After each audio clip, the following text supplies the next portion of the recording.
Race day. 58 cars in the starting line. The rest wrecked and ruined. That is the story hidden behind the glittering paint and race day excitement. Speed has reached a critical point.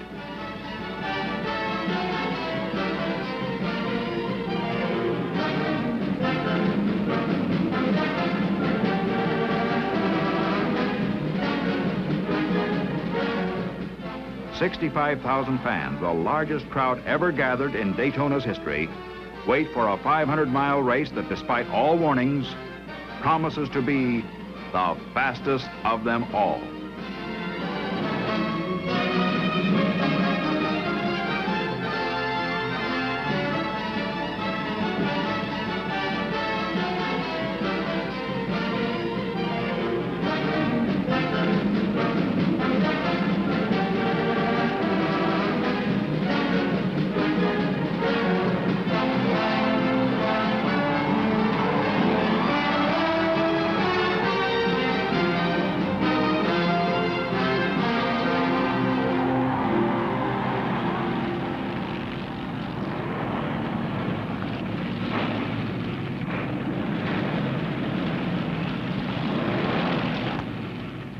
Racing stock cars are on their way.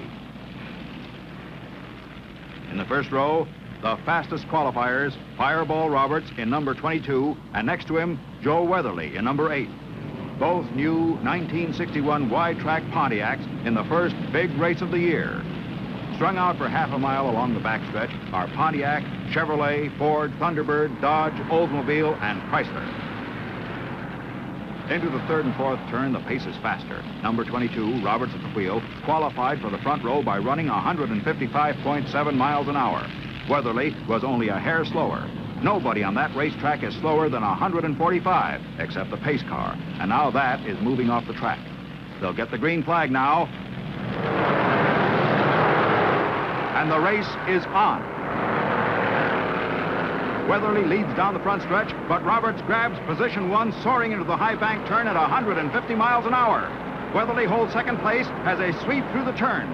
Roberts in number 22 Pontiac showing the way as he winds up that big engine.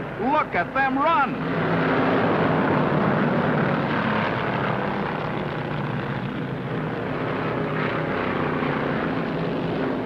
On the backstretch, Weatherly closes in, trying to make a race of it. But Roberts doesn't lift his foot as he looks at that wall. He climbs into the high groove at full speed, heading for the front stretch with Weatherly in second place and 5 more fast cars bunched up right behind them.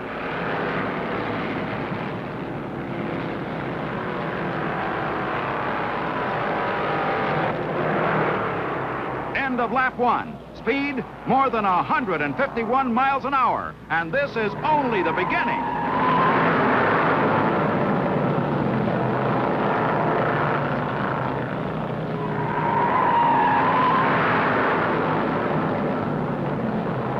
Weatherly challenges, but Roberts in number 22 Pontiac plants his foot a little deeper, turning his second lap at 154 miles an hour. He's running laps within a fraction of a second of his own one-lap qualifying record. Out of the pack, Banjo Matthews in number 94 Ford is running at 155 miles an hour, fender to fender with Joe Weatherly in a bid for second place.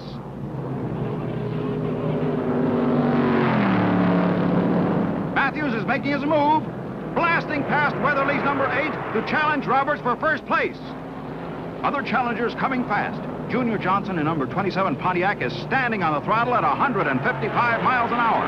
Right behind him, Paul Goldsmith's white Pontiac has moved from 17th starting position and is now running 5th. Rex White, defending NASCAR champion, moves his Chevrolet within striking distance of the leaders. Banjo Matthews' red and white Ford drops back, and Junior Johnson grabs second place. Roberts wants to go, but signals from the pit hold him down. His chief mechanic, Smokey Unick, wants Roberts to run at 153 and let the challengers wear themselves out at higher speeds. The lead goes to number 27, Junior Johnson, winner of this race a year ago. But Johnson's in trouble. Johnson turned laps at better than 155 miles an hour in his wild ride into first place. Roberts takes back position 1 after running the first 100 miles in less than 40 minutes. Junior Johnson is through. Driving a borrowed car, his chin still bandaged from a wreck early in the week, Johnson lead-footed his way from 43rd starting position. Paul Goldsmith's white 31 takes up the chase. He's running 154 miles an hour to hold second place. This speed is more than many cars can take. This racetrack breaks up engines and chassis. It's all out, all the way. There's no place where drivers can breathe the engines by running at reduced speed. The track looks smooth, but an hour at 150 plus puts more stress on suspension than years of ordinary highway use. Before the race is half over, 17 cars are parked in the pit area. Although many cars limp into the pits, some get there in a hurry.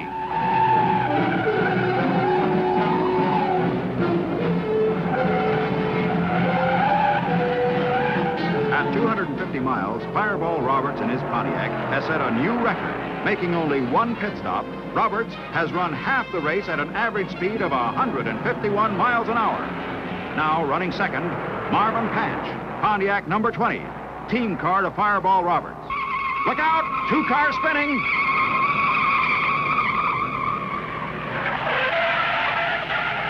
After running with the leaders all afternoon, Banjo Matthews tangles with Darrell Derringer with less than 20 laps to go. Derringer is stalled on the racetrack with high-speed traffic bearing down on him. Derringer is underway.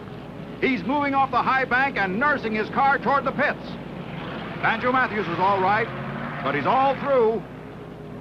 The tension mounts as the laps tick away. With less than 50 miles to run, Fireball Roberts has set a new record at every distance. His average speed at the end of 450 miles is still more than 151 miles an hour. But something is wrong. Is it Roberts? There's a car heading into the pits. It is Fireball. With only 13 laps to go, Fireball Roberts is in the pits. Can his crew perform some mechanical miracle to keep him running for another 30 miles? Marvin Patch, Roberts' teammate, has been running a full lap behind the leader. He takes over first place from Roberts, but Joe Weatherly, now only 16 seconds behind Patch, makes his move. It's now a battle of the Pontiacs. No one else is close enough to challenge. Roberts is the victim of a freak mechanical failure. Vibration shook the starter loose. It fell, bounced off the racetrack, and tore a hole in the oil pan. Patch, number 20, is warned that Weatherly is right behind him. But Roberts hasn't the heart to watch the battle of his teammate going through the last laps. 50 feet away, Bud Moore, mechanic for Joe Weatherly, also knows the heartbreak of defeat. Before the race, he said, "I wish that car of ours was just a half a mile an hour faster." 16 seconds separate Weatherly and mechanic Moore from position one. But that Patch can run.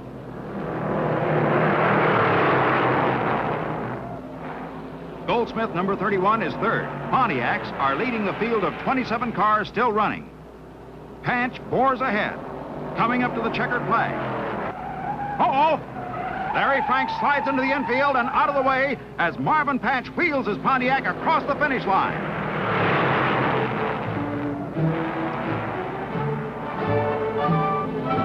Smokey Unick, the winning mechanic, accepts congratulations with mixed emotions. Patch slows down, takes an extra lap for insurance, and then turns down the pit road to the victory circle. This ride has earned Marvin Patch more than $20,000, the lion's share of the total purse of almost $100,000. Patch also moves up in the NASCAR point standings for the national championship. Marvin Patch's winning Pontiac and 8 of the first 10 cars to finish the race were equipped with Monroe shock absorbers for positive chassis control at any speed, on high bank asphalt speedways, on rough dirt tracks, wherever stock cars are running. Monroe shocks are the choice of winners. Marvin Patch, in a Pontiac, completed the 500-mile run at an average speed of 149.6 miles an hour, a new world's record for a continuous 500-mile race anywhere. His speed broke the existing Daytona record by almost 15 miles. leaving no question that this has been the fastest of them all.